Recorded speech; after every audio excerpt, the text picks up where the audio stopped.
and UFC and back and forth, and it's all entertainment now, just all mushed together. So I have no problem with this. Like, I have absolutely no problem with any of these guys.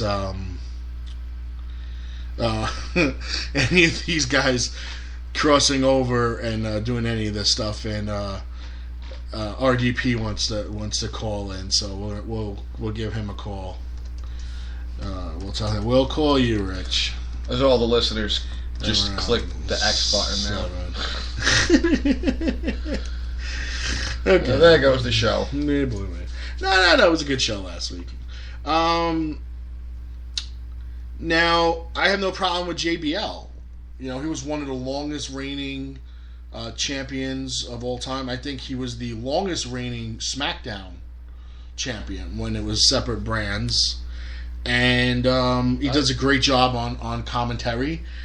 I don't have a problem with it. Me neither. I thought he was great with the APA too. Yeah, I have no problem with him. Comic relief right there. Jacqueline, I don't see it. I don't have a problem with that.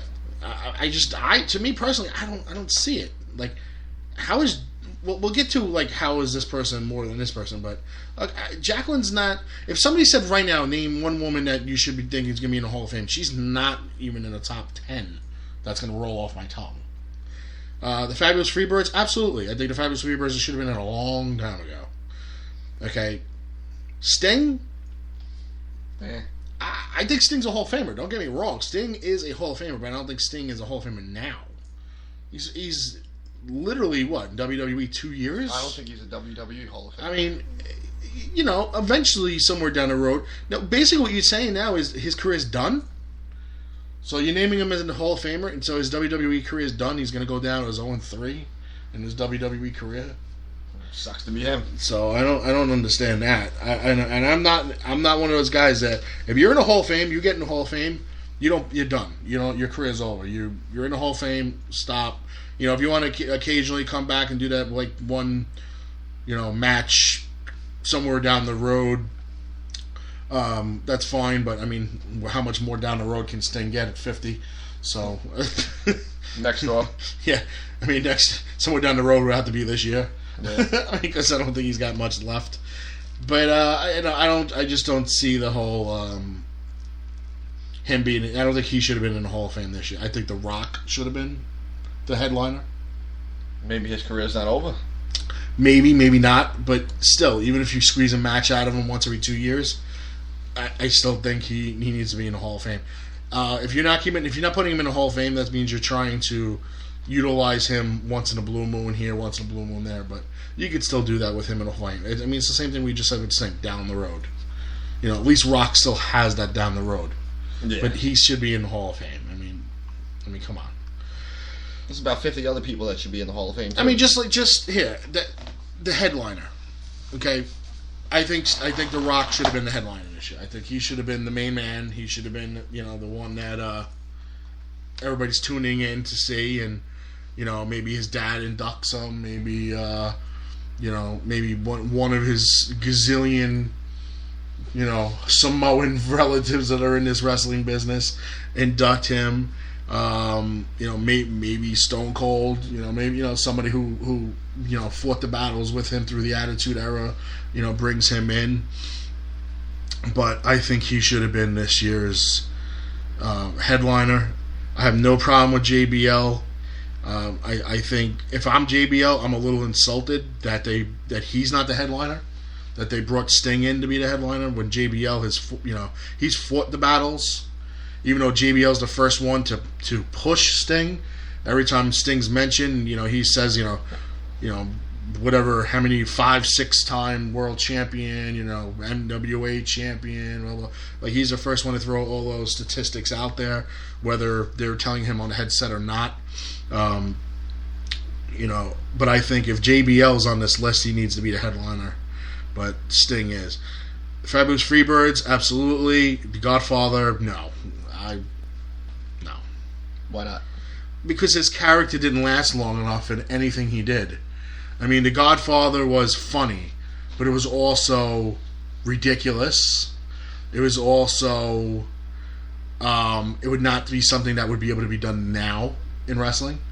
They got away with it because of the Attitude Era. The character of Papa Shango, which was awesome, but WWE, as they always do, killed it way too quick during the feud with the Ultimate Warrior, and Ultimate Warrior beat him. And once you beat a character like that, he's not believable anymore.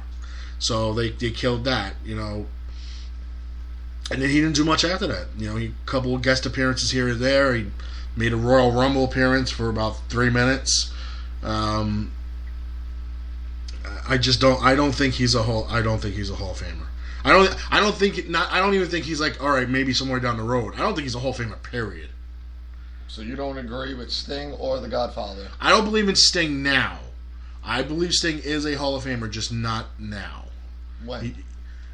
5 years down the road, maybe. He's only been here a couple years. He hasn't done anything significant in WWE. But, I mean, like you said, he doesn't really have it down the road. So. No, but he can still contribute even outside the ring. He can be a part of creative. He can be a mentor. He can go to NXT and help these kids. He can become a manager. He can do lots of things in this business, still contribute while he's here. But if you're putting him in the WWE based on his career, then you're putting him in his career based on WCW. So you can wait a couple more years. We've already waited how many years for him to get here? We can wait a couple more years to put him in the Hall of Fame. I can see where you're coming from. JBL, yes. Freebirds, yes. Jacqueline, no. No. I'm sorry. I mean, she headlined the women's division for a while. There's so many better women. Pre-Diva, Attitude Era, post-Diva, current Diva. I mean, there's so many. Jazz should be in the Hall of Fame over her. Okay, I mean, to me, without a shadow, Molly Holly should be in the Hall of Fame. I hear that. Okay, over her. Is Tori Wilson? I don't even think Tori Wilson's in the Hall of Fame. Mm-hmm. I mean, Tori Wilson had a huge impact in wrestling. Stacy Keibler in the Hall of Fame? Would you give it to her over Jacqueline? Yeah. I think I would. Who did I just have in my head? And whoops. Damn it. It'll pop back out there. It'll pop back in there. But yeah, I don't know. I just don't. I don't think she should be. I just think, and I know maybe I'll catch flack for this or not. I don't know. I just think it's WWE trying to do the politically correct thing and inducting a black female and a black male. Could be. That's just what I. Well, with all the racism going on in this world today, and how many times has Vince McMahon been accused of being racist? I mean, everyone wants to sit here and say, oh, Hulk Hogan, he's racist, blah, blah, blah, blah, blah. But then everybody's like, well, Vince McMahon has yet to put the WWE World Heavyweight Championship around the waist of a black man. That's true. Why? 50 freaking plus years of this business, and a black man has never been a world champion. Why? Can you name one that you think should have been? Well, I could tell you one man that was supposed to be, it was promised to be, and when they turned and changed their mind, he's the reason why he left. And that was Bad News Brown. He was promised by Vince McMahon that he was supposed to be the one to take the title from Hogan. And they turned the angle because Hogan was supposed to do a movie, or he was supposed to do this, and that was it. And that was the end of Bad News Brown's career. Would you give it to another one? I mean, Ahmed Johnson, he was big enough. No. It would have been believable. No, I mean, in the 80s, I probably would have gave Rocky Johnson a run. Okay. Tony Atlas. I mean, pre-foot fetish. Yeah. Tony Atlas. How is Mark Henry not WWE World Heavyweight Champion? The world's strongest man He looked like he was going to make a run for it when he did that whole spoof retirement speech. On Cena. Then he went on Cena, but I mean, that literally lasted a night. Yeah, well, of course. Everything that goes against Cena lasts a pay-per-view. Yeah. So they probably figured Mark Henry would have botched it. Probably. He's good at that. I mean, yeah, lately. I mean, now he's the world's strongest jobber. So, I mean, it's...